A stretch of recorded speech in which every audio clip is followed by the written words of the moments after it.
Alright guys, Scrappy again today. Hope you're doing well and enjoying your day so far after a massively controversial roster change from the Seattle Surge. Octane, one of the chief Seattle haters over the last few years, does not believe this move is going to take them in the right direction, saying arguably they might be bottom 4 and might not even make the World Championship on the rate they're currently trending. Is Iliout going to be as harmful for this team as many predict? Very much intrigued to your thoughts in the comment section below. Hit the like button if you enjoy. Subscribe if you're new as always, I'd greatly appreciate it. Kremp is in Finland for some reason. I'm guessing this must be motorsport related. He's got his first race of the Porsche Championship Series in Florida, I believe at the start of March. So yeah, if he's going to Finland, of course, lots of racing heritage over there. I'm guessing that might be why, although there could be other possible explanations. Also, if you guys want to get involved in fantasy, so of course this week, it's now Monday, this week finally, we actually have CDL matches back in business. They begin on Friday here. Major 2 Fantasy's been live now for a few days, and there's plenty of contests to enter into here. So either the prize picks one, the actual main one, of course these are the prize money on the line. There's actually a few other options here as well. So this is the team that I've put together for, I'm calling it the Paris Legion actually, just because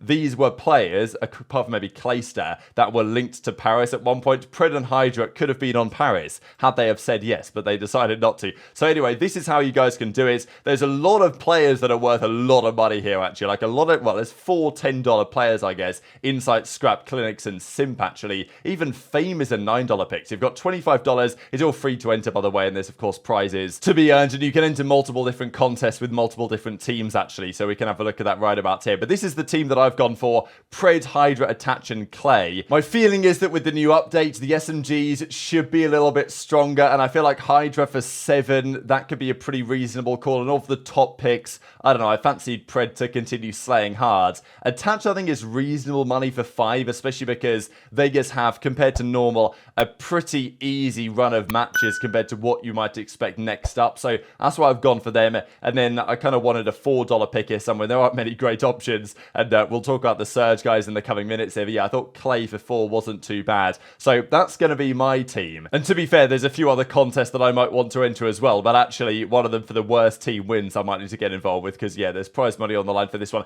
As you guys can see further down as well, there's also some team specific ones. So enter the Surge one if you want to, and the scoring system is slightly different. You actually get a $30 budget for this one, and there's a slight changing in the score system, so it's more dependent on kills, and if you win, you get yourself some signed Seattle merch, all that good stuff. As I say, not only do the SMGs seem a little bit better, but also on maps like Rio, they are now more viable than other maps in the game. And I just wanted to show this here from JurNii, so if you guys haven't seen this before, this is on Rio. An interesting idea here. You can get on top of this like telephone thing, jump on top of this, well, what looks like, I wouldn't say an unintended line of sight, but it's, look, you can stand on top of the thing, so I'm sure Clayser from Black Ops 3 wouldn't be too bad about it. But yeah, definitely an interesting spot that I hadn't seen anybody use before. Hop on this, hop on that to hold the angle. That's not necessarily a corner you're going to be clearing, so one thing to have a look at potentially. There was also this between Clay and Felony and others, and we know we talk about this every so often really, about cheating accusations going around when people play others in ranked or whatever,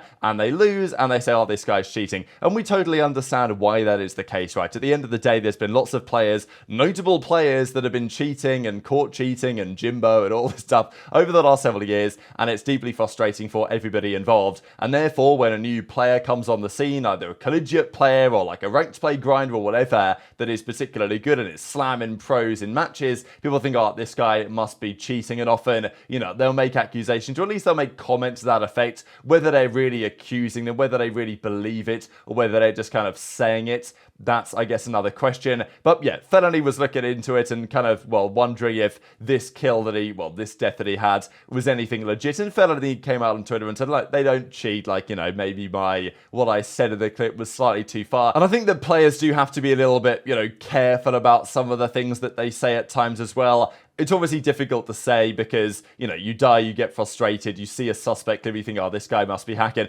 Pred did the same thing the other day, and like players such as Pred and others are known for doing it, and maybe there's not too much harm in it. But I do think at times that certain players that are maybe up and coming, if they get accused of cheating by a pro, even if they're not, then you know, it has repercussions on their reputation, right? And it's kind of difficult to prove that you're legit. And it's happened in other esports as well. You guys probably remember in, maybe if you guys don't know, but in Counter-Strike, Rops, when he was first coming into the scene, people thought he was hacking. They flew him out to like the FaZe headquarters or whatever it was, and he played out there just to prove that he was actually legit. So I think to some extent this is kind of inevitable, but yeah, I think the pros do have to be a little bit careful with what they say on stream, because otherwise, you know, if someone's not actually cheating and they get some sort of reputation because a notable pro says something, it's maybe not good for all parties. But I get it from both angles, really. And Clay was responding to this guy who was kind of roasting him for saying, look, maybe you shouldn't be accusing them. But as Clay says, like, you know, if you don't watch my stream, I literally don't accusate anyone, even the most blatant ballers. I'd rather just believe they're gods, and I'm telling, which is probably a good mindset, to be fair. But you know, other players don't necessarily have that mentality. But let's talk about the Seattle Surge, because I am sure that teams like the Ravens that Clay and Felony are on, they'll be looking at changes like Surge and thinking, damn, this is ideal. We could potentially try and make some steps forward while these guys take some serious steps back. So the change was confirmed. We talked about some of the drama earlier today as well over what exactly is going on with Illy, but to our understanding, 99.9% guaranteed, Illy is gone, aBeZy is in, and that's the change they're making, despite the fact that, of course, on paper, Illy was their best player, hands down, for the season so far. Especially influential, of course, in their Search and Destroy, which was realistically the only game mode keeping them alive. They won 2 Game 5s against also the Ravens to take them into, you know, top 6 in the end. And if it wasn't for Illy dropping that crazy 4-piece over that P4 invasion, they wouldn't have even won the hard point, and you know, Ravens would have progressed and got top 6 themselves. That didn't happen. Surge got the victory in the end, but without Illy, you've got to wonder whether that could be a different story. Now, Octane has been known. He played for the Seattle Surge for a couple of years. He started out his time in the CDL on the Seattle Surge. He had that season when it was 5v5 in MW19. He had some crazy good stats that year. He was dropping consistent 1.4s in some tournaments towards the end of the season, but they just weren't especially good. I mean, that Surge team was so funny right at the start of the year with Apathy, Enable, Slacked, Octane, and Karma. It's like, yeah, on paper, sure, those are some talented players, but largely players, apart from Octane, that were pretty much past it and in due course retired, stepped away, whatever. But they got the bag for a year, so fair enough. And Octane got the bag for 2 years because he was there year 1. And then, of course, after the team was terrible, they re-signed Octane for the second season and put him with Looney, Gunless, and Priestahh, which was not an especially good team. And sure, they actually ended up being decent enough on LAN, especially when Classic came in at the end of the year and they took down FaZe kind of memorably. But apart from that, they were pretty trash. And Surge were not just a bad team, but also Octane made it very clear repeatedly that they were not an especially good organization. When Octane left the team, he basically said, like, they're the worst org ever. I'm so glad to be gone. So glad to be joining Los Angeles Thieves and all this type of stuff. So Octane is definitely a chief Seattle Surge hater, not just in terms of the way they've constructed their rosters, but also, you know, I'm sure he feels to some degree, sure, they've got me the bag, but he wasted a couple of years of his career, right? Like, if Octane was on better teams during that MW19 Cold War period, Octane could have had more of a legacy than he does. Still, world champion, multiple event winner, but Octane's been good like every single year that he's played COD. So the fact that he's unfortunately missed arguably a couple of years of decent success by being on Surge, I'm sure frustrated him somewhat. So he's always let them know how some decisions he's not particularly a massive fan of. But he also made the point on the flank here about the Surge team themselves and the fact that getting rid of Illy, bringing in aBeZy, on paper makes them worse. Let's be honest here. aBeZy, I think, could do a solid job, and if they do change the roles around, aBeZy runs a sub alongside Hook, sure, maybe there's some potential there, but Arcetes has not been good unless he steps it up big time in the slaying category. This move just doesn't make a lot of sense. He should go back to an AR. Wrong. Hopefully I'm wrong. Also, I think they're going to run it with this roster, and if it doesn't work, they'll probably make another change.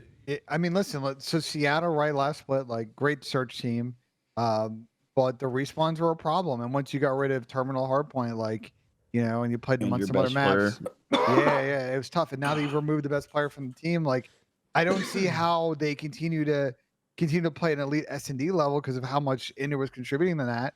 Yeah. And then the respawns, I think actually this right team might now, be bottom 4, bro.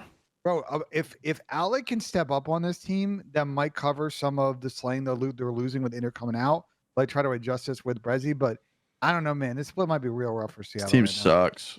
Damn, Sam, Also, you're not a fan, Sam? You're not a No, fan? bro, this team sucks. They And got by rid of the their way- best player. They're gonna get way worse at the only redeeming game mode that they had, and this team sucks. Damn. So and for all the aBeZy people, still running a sub. This team I don't even sucks. mind this. I don't even mind this I don't pickup think he is. either. I don't think he is. Nah, Brezi's Chat's a good saying pickup. that Brezi is a sub, so I think we should be okay in that front. I guess If we'll see what the he roles runs are. a sub, then I'll be happy. Well, then, wait. Well, I mean, like, if that's the case, then why not Still just sucks. keep Ender and get rid of Alec, The Ender's got to be it's got to be an out of game thing.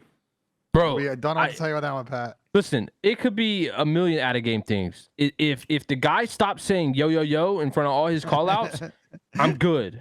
Like, he's putting up numbers on the squad. That's all I need right now, because that's what this squad desperately Bro, needs there's is no some way, damn bro. kills. Either way, I think the issue for Seattle Surge is that they arguably overperformed during the Major 1 itself, right? They got top 6 in the end. I don't think they really played at a top 6 level. Their Search and Destroy, they won the Game 5 against Boston, the Game 5 against the Ravens, and that got them through. And I mean, Illy was really the standout performer in Search and Destroy. aBeZy was great in that mode as well, but in terms of damage per round, their Search carried them hard. Their respawns were atrocious, and that was with Illy doing pretty solid in the respawns. Everybody else was getting slammed. So Illy gone, and now bringing somebody else in. It just seems like Surge are a mess, right? Let's be honest, because even for the last couple of years, they did win an event with this team during Vanguard's Major 3, whatever it was, when Pred was by far the MVP. But this is just like a sample card, set of cards from last year when, you know, Major 4, when these were the type of cards they would deliver and they would still get like top 8 or some sort of ball performance at the Major, right? So it was a trend that even when Surge actually had like some incredibly talented players, especially in Pred and Sib, they still didn't really deliver the results. And now they don't have players on that level. And I mean, what are we realistically expecting them to do going forward? So I do think that from the aBeZy and Brezi angle, aBeZy should probably get a bit better. I think Brezi will do a solid job, but I think we need a lot more out of Arcites, really, if this team wants to do anything at all. And look, maybe their run going forward isn't absolutely tragic, but it's still not ideal. I mean, we can have a look at it right about here. And also, I guess the question is, we'll have to look at the standings quickly, whether you think that these guys are at risk, because on paper they certainly will be, of not making the World Championship. We talked about the drama with Illy earlier on today, but as it stands, OpTic at 100, FaZe at 145, Toronto at 160, even Rocker at 75, and okay, Subliners at 60 themselves. So, you know, these top 3 teams, there's no doubt that they'll be good enough for champs. I think that Subliners are no question on that as well. Every other team, I think, is going to be interesting because Rocker arguably overperformed at the Major. I think top 4 was probably more than, not they deserved, I think they earned it, but, you know, I wouldn't expect if that tournament was running again that they'd get top 4 too many more times. I'm definitely expecting Thieves and Boston, as the season progresses, to start bringing these numbers back. Miami will probably continue to be up and down online. On LAN, there's a question mark. So, like, champs qualification at this early stage is actually quite fascinating to look at. I think that almost any of these teams could theoretically qualify. Now, the gap is quite substantial. I mean, Vegas and Ravens at 25, Boston Thieves at 20, Gorillas next up at 50 because they got top 6 in the Major themselves. So, okay, 25-point gap, but that isn't really much at all when you consider how many points are on the line for the Majors now. Like, yes, there's more online qualifiers. 7 of them means 70 points per online split. But if you win the Major, you get 100 points. So going into the final Major of the year, there will be substantial possibilities for change. Like, I don't think Surge are going to be safe. I don't think there's going to be many teams that are going to be safe because theoretically,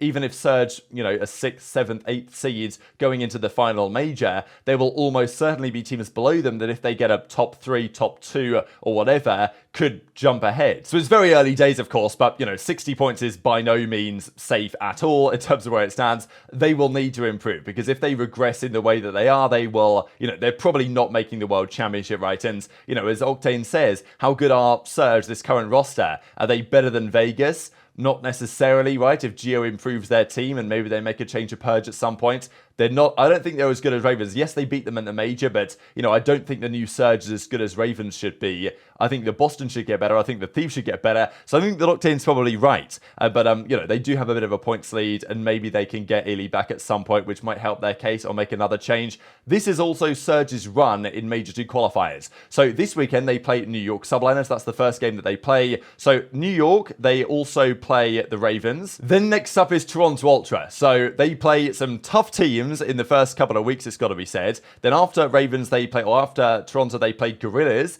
Again, I mean, the team that got top 6 in the major, to be fair. Then their next matchup is against the Minnesota Rocker. They then play Vegas, and their final match is up against Boston. So, I don't know. I mean, it's an interesting set of matches. There's definitely some winnable games in there for Surge, but I gotta say, some of them are quite tough. And, arguably, they need to try and get 3 wins so they can start in winners, or the season is going to continue going significantly downhill. So, very much intrigued to your thoughts in the comment section below. I know that Nadeshot was getting into beef for this. Hit the like button if you enjoyed, subscribe if you're new, take care, and I'll see you next time.